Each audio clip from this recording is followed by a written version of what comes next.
Hello friend, welcome to teacher dream 360 में आपका स्वागत है।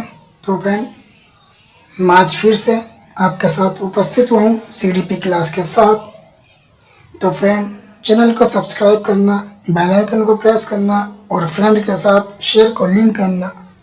तो चलिए चलते हैं फ्रेंड अपने क्वेश्चन की तरफ। क्वेश्चन नंबर 1, किसी बालक के मानसिक रूप से अस्वस्थ होने का कारण जो होता है फ्रेंड,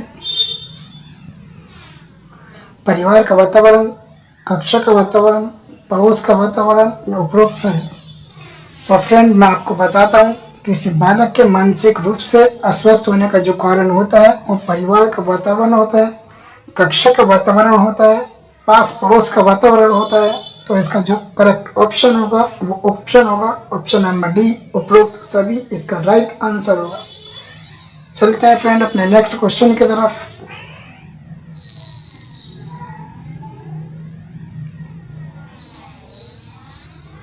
तो फ्रेंड, हमारा क्वेश्चन है, किशोरों को नहीं दिया जाना चाहिए। तो फ्रेंड, किशोरों को क्या नहीं दिया जाना चाहिए, पहले तो आपको ये बता देता हूँ। किशोर अवस्था जो शुरू होती है वो 12 से 18 के बीच होती है। उनको क्या नहीं देना चाहिए? अभिप्रेरणा नहीं देनी चाहिए। तो फ्रेंड, अभिप्रेरणा तो देनी चाहिए, मोटिवेशन तो देनी चाहिए किशोरों को, ताकि वो अपने काम के लिए, अपनी पढ़ाई के लिए या अपने किसी भी फ्यूचर के लिए उत्तेजित हों, अभिप्रेरण हो, अंदर से मोटिवेट हों। सहानुभूति देनी चाहिए किशोरों को। जिम्मेदारी उठाने के अवसर देने चाहिए। जब वो किशोर अवस्था में 12+ की एज हो जाती है, 18+ की एज हो जाती है, तो उसको जिम्मेदारियां देनी चाहिए ताकि वो अपना पैरों पर खड़ा हो सके और अपने आप को पहचान सके। तो किशोर अवस्था को लालच नहीं देनी चाहिए। लालच बुरी बला है, और जब किशोर एक तनाव की अवस्था है, इसलिए उसको लालच नहीं देनी चाहिए। तो इसका करेक्ट ऑप्शन होगा ऑप्शन नंबर सी, लालच। तो फ्रेंड, अपन चलते हैं अपने नेक्स्ट क्वेश्चन। मानव विकास किस विशेष सिद्धांतों पर आधारित है? निम्नलिखित में से कौन सा मानव विकास का सिद्धांत नहीं है? अनुक्रमिकता, सामान्य से विशिष्ट, प्रवृत्ति या निरंतरता। तो फ्रेंड, इसका जो सही आंसर होगा वो होगा प्रतिवर्ती। ये मेरा पिछली क्लास में भी मैंने बता दिया था, वहाँ जाकर समझ लेना। चलते हम अपने नेक्स्ट क्वेश्चन की तरफ। एक विद्यार्थी मेडिकल कॉलेज में दाखिला लेने के लिए कठिन परिश्रम करता है, जैसा कि हम भी करते हैं, जैसा कि हम अब कर रहे हैं सीटेट के लिए। एक सीटेट क्लियर करने के लिए एक अच्छी परिश्रम हम कर रहे हैं, ताकि हमारा सीटेट पेपर 1 और पेपर 2 क्लियर हो जाए अच्छे नंबरों के साथ, ताकि वे उत्तीर्ण हो सके, ताकि हम उत्तीर्ण हो सके। तो ये विद्यार्थी डैश रूप से अभिप्रेरित है। व्यक्ति से अभिप्रेरित है, अनुभविक से अभिप्रेरित, आंतरिक से, बाहरी से। बाहरी मतलब बाहर, आंतरिक मतलब अंदर से, अनुभविक मतलब अपने अनुभव, और व्यक्तित्व मतलब लोगों से। तो फ्रेंड, एक विद्यार्थी मेडिकल हो या कोई सी भी पढ़ाई हो, इस क्वेश्चन में तो मेडिकल का स्टेटमेंट दे रखा है, बट कोई सी भी एग्जाम क्लियर करने के लिए हमें अपने आप को अंदर से मोटिवेट होना पड़ेगा, अंदर से आंतरिक अभिप्रेरणा होना पड़ेगा। तो हमारा इस क्वेश्चन का जो राइट ऑप्शन होगा वो होगा ऑप्शन नंबर सी, आंतरिक। किसी भी पेपर को क्लियर करने के लिए सबसे पहले हमें अभिप्रेरणा, मोटिवेट होना पड़ेगा। कहाँ से? आंतरिक से, अंदर से। तो इसका ऑप्शन नंबर सी, आंतरिक। चलते हम अपने नेक्स्ट क्वेश्चन की तरफ।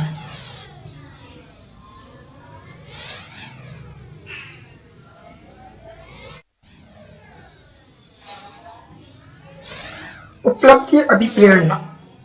अभिप्रेरणा मतलब मोटिवेशन। उपलब्धि, कैसी उपलब्धि होनी चाहिए? अभिप्रेरणा। सफलता व असफलता को समान रूप से स्वीकार करने की तत्परता? बिल्कुल भी नहीं। बिना विचारे जल्दबाजी में कार्य करने की प्रवृत्ति? नहीं। चुनौतीपूर्व कार्य करने में डटे रहने की प्रवृत्ति होनी चाहिए। असफलता से बचे रहने की प्रवृत्ति? बिल्कुल भी नहीं फ्रेंड। जो इसका उपलब्धि, अभिप्रेरणा जो होता है वह चुनौतीपूर्व कार्य, चुनौतीपूर्व कि वो कोई भी उपलब्धियां करने में डटे रहने की प्रवृत्ति, मतलब कैसे भी कार्य हो, कितना भी हार्ड हो, चुनौतीपूर्व कितना भी चैलेंज वर्क हो, या मैं कोई चैलेंज दे रहा हूँ मगर हमें उसमें डटे रहना चाहिए, तो यही होता है उपलब्धि अभिप्रेरणा। इसका जो ऑप्शन नंबर होगा, option number C is correct answer.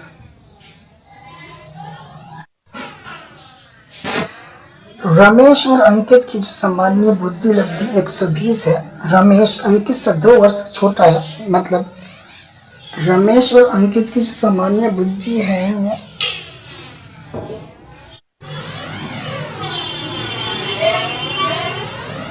Ramesh और अंकित की समान बुद्धि लब्धि 120 है, मतलब 120 इंटेलिजेंट बुद्धि होती है, दोनों की इंटेलिजेंट बुद्धि 120 है।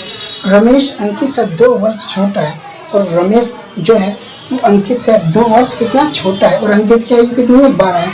तो रमेश की मानसिक आयु कितनी होगी? तो फ्रेंड मानसिक आयु रमेश की निकालनी पड़ेगी फॉर्मूले के साथ। फॉर्मूला जो होता है वो होता है बुद्धि लब्धि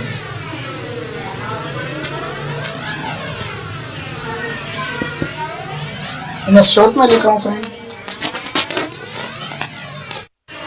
मानसिक आयु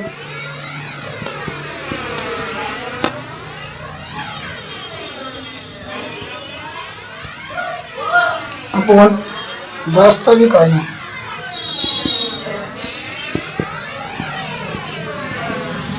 तो फ्रेंड बुद्धि लब्धि कितनी है, 120।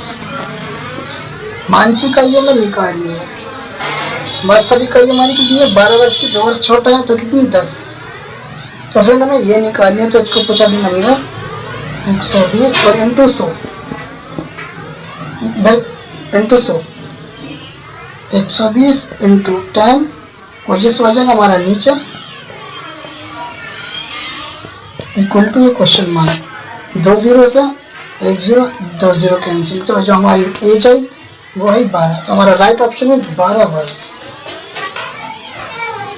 तो फ्रेंड क्वेश्चन में या 120 दे रखो या कितने भी वर्ष की आयु दे रखी हो, तो हमें इसी फॉर्मूले से, इसी सूत्र से निकालना है। तो फ्रेंड हमारा नेक्स्ट क्वेश्चन, निम्न में से कौन पियाजे के अनुसार बौद्धिक विकास का निर्धारक तत्व नहीं है? अनुभव, संतुलीकरण, इनमें से नहीं, या सामाजिक संरचना। तो फ्रेंड पियाजे के अनुसार जो बौद्धिक विकास का निर्धारक तत्व है नहीं है, वो सामाजिक संरचना नहीं है। सामाजिक संचलन बिल्कुल भी नहीं होता। सामाजिक संचलन किसके अनुसार? पियाजे के अनुसार बिल्कुल भी नहीं होता सामाजिक संरचना। तो इसका right option A is correct answer. हमारा नेक्स्ट क्वेश्चन है, चलते हैं। शिक्षक अधिकार अधिनियम 2009 लागू नहीं होता। तो फ्रेंड शिक्षक के जो अधिकार 2009 में सरकार ने लागू किया है, केंद्र सरकार ने जो 2009 में अधिनियम लागू किया है बच्चों के लिए, वो किस पर लागू नहीं होता?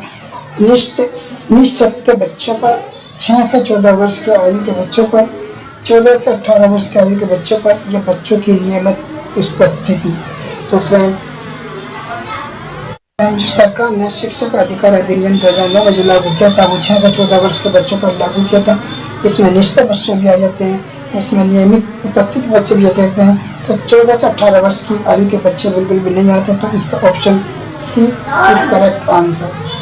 तो फ्रेंड हमारा नेक्स्ट क्वेश्चन, पियाजे के अनुसार विकास को प्रभावित करने में निम्नलिखित कारकों, पियाजे के अनुसार विकास को प्रभावित करने में निम्नलिखित कारकों में से किसकी महत्वपूर्ण भूमिका होती है? पुनर्वलन की होती है, भाषा की होती है, भौतिक विश्व के साथ अनुभव की, अनुकरण की। तो फ्रेंड इसके साथ जो होती है भौतिक विश्व के साथ अनुभव, भौतिक विश्व के साथ अनुभव करने की, पियाजे के साथ विकास को प्रभावित करने में निम्नलिखित कारकों में से किसकी महत्वपूर्ण भूमिका होती है? तो option number C is correct option. चलते हम अपने नेक्स्ट क्वेश्चन की तरफ। क्वेश्चन नंबर,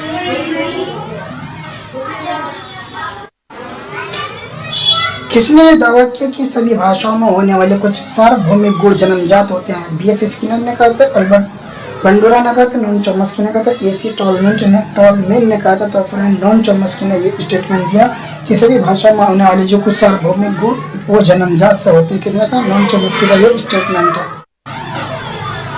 वर्मा ने